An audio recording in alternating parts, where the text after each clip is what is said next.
Bonjour, c'est Gilles sur boursicoté.com. Voici l'analyse technique des principaux indices mondiaux. Nous sommes aujourd'hui le vendredi 13 octobre 2015 et donc nous allons voir un petit peu l'impact que nous avons suite à cette phase de hausse sur la rupture ici et donc depuis le début de la semaine sur cette phase de consolidation sur les principaux indices mondiaux.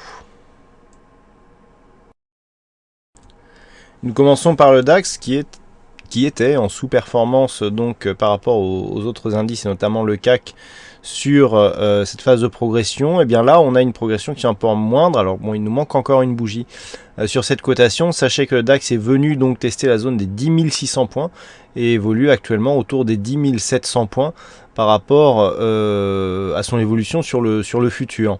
Donc on est sur une consolidation nettement moins marquée puisque alors nous sommes sur, voilà, si on trace les retracements de Fibonacci, eh bien nous pouvons nous apercevoir que le 23,6 ici est à peine attaqué sur cette phase, et que surtout la zone de gap qui a été comblée aujourd'hui sur le CAC, eh bien, ne l'est pas sur le DAX, puisqu'on est venu marquer un point bas sur 10 600 points. Donc on est sur une phase de consolidation, mais qui est très peu marquée par rapport à ce que nous avions sur le CAC 40. Du point de vue des indicateurs, on voit que on a un petit signal baissier qui est en train de se lancer sur le stochastique. Bon, on verra ce que ça donne avec la bougie du jour. Le RSI redescend légèrement et on a sur le MACD une configuration assez identique à ce que nous avions sur le CAC 40.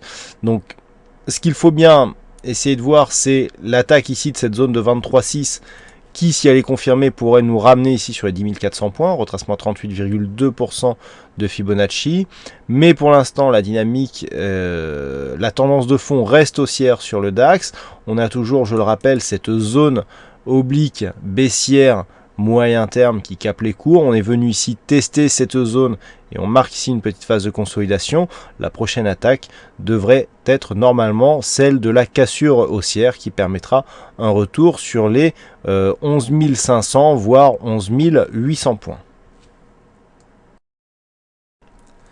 Sur le FTSE, par contre, la baisse est nettement plus marquée. On le voit sur cette vue un peu plus éloignée. Si on se rapproche par rapport à la phase de hausse que nous avons ici, eh bien, si on trace les retracements de Fibonacci, on voit qu'on est directement là venu sur le retracement des 61,8%.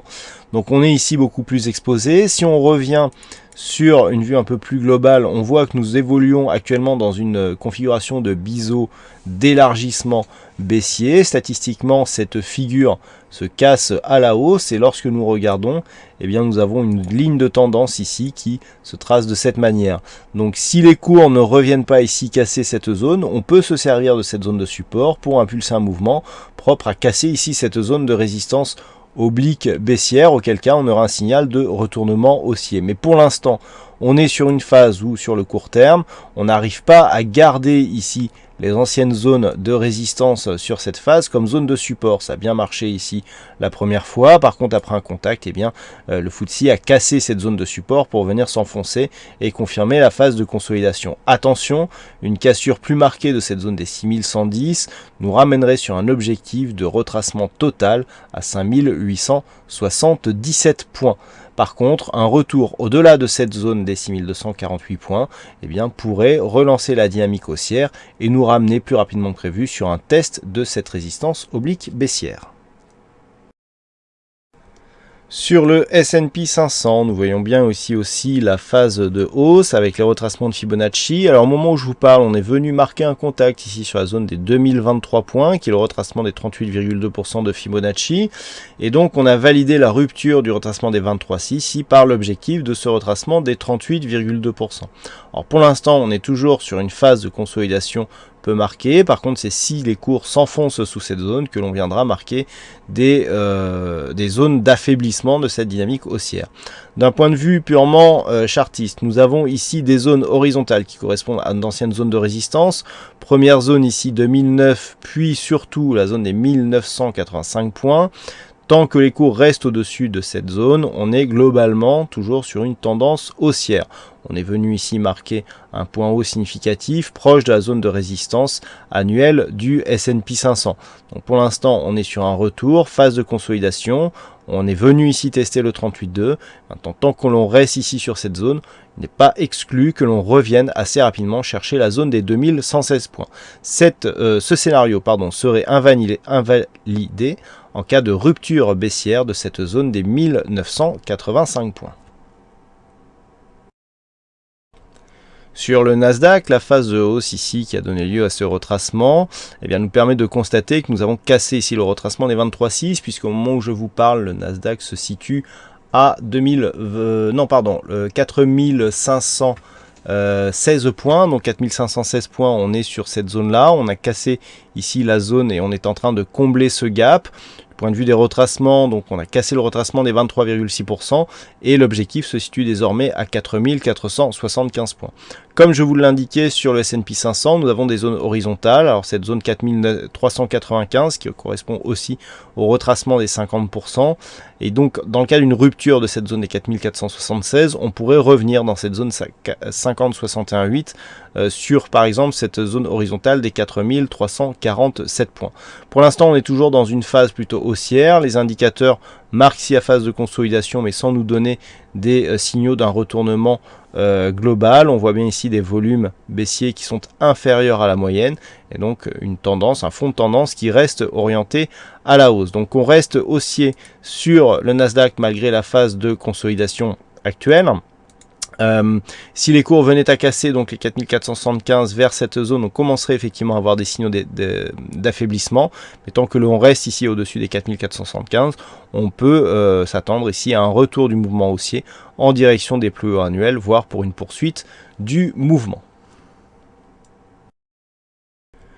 Et enfin sur le Nikkei, donc l'indice japonais qui est toujours en train d'effectuer ici sa remontée sur une dynamique court terme relativement bien marquée, puisque nous avons ici une zone de support qui est toujours significative. Donc on continue ici à monter le long de cette zone. Attention ici à la petite zone de resserrement qui est en train de s'effectuer.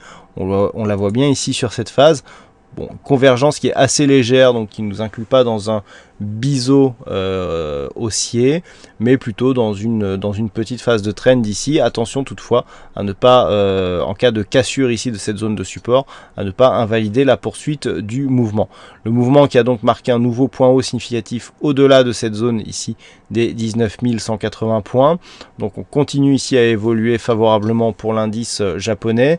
Du point de vue des indicateurs, nous avons donc des indicateurs qui soulignent cette hausse avec un stochastique en surachat, un RSI qui continue à progresser, le MACD plafonne, ce qui nous indique peut-être un premier signal d'affaiblissement. On n'a pas encore de divergence sur les oscillateurs, ce qui est plutôt bon signe. Donc tant que les cours restent ici sur cette zone de gap au-delà des 19 350 points, on peut s'attendre à un retour ici sur la zone des 19 990 points pour donc donner un signal de continuité à cette tendance court terme. Voilà ce que nous pouvons dire sur cette analyse technique des principaux indices mondiaux. Passez un bon week-end, bonne chance dans vos prochains trades et on se retrouve dès lundi prochain pour d'autres analyses techniques sur le site boursicoté.com. Bon week-end à tous.